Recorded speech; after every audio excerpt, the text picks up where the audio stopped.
Good morning everyone. आज बहुत दिनों बाद हम लोग एक वीडियो के साथ आए हैं। Same this is the NEET batch for 2025 to 26 and today we are dealing with shapes of atomic orbitals class 11 chemistry for structure of atom chapter 2।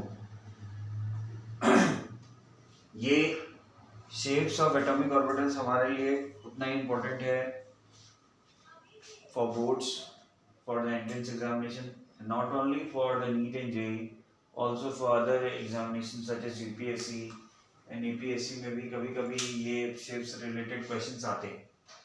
So सबसे पहले जो ये जो heading है shapes of atomic orbitals, उसमें atom का meaning आपको पता है कि एटम क्या होता है, बट सेकंड ऑर्बिटल्स का मीनिंग आपको पहले से पता होगा। मैं आपको ब्रश अप करने के लिए मैंने यहाँ पर लिखा है, ऑलरेडी मैंने सब कुछ नोटिंग कर दिया है कि जिससे हमारा वीडियो का टाइमिंग कम हो सके, सिंस राइटिंग में टाइमिंग ज़्यादा लगता है।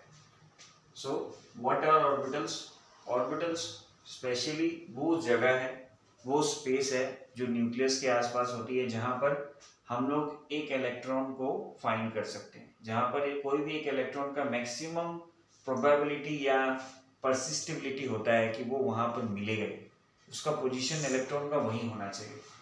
जिसके लिए मैंने आपको एक बेसिक सा एक स्ट्रक्चर बना के दिखाया है कि हाइड्रोजन में मैंने यहाँ कुछ ऑर्बिटल स्ट्रक्चर्स बनाए हैं जहाँ पर इलेक्ट्रॉन कैसे घूम रहा है। आप देख सकते हैं ये दीज आर द इलेक्ट्रॉन्स। मैंने यहाँ लिखा भी है कि where is the electron revolving, the electron is revolving in the spherical region. This is how एक एटॉमिक ऑर्बिटल को हम लोग रिप्रेजेंट कर सकते हैं।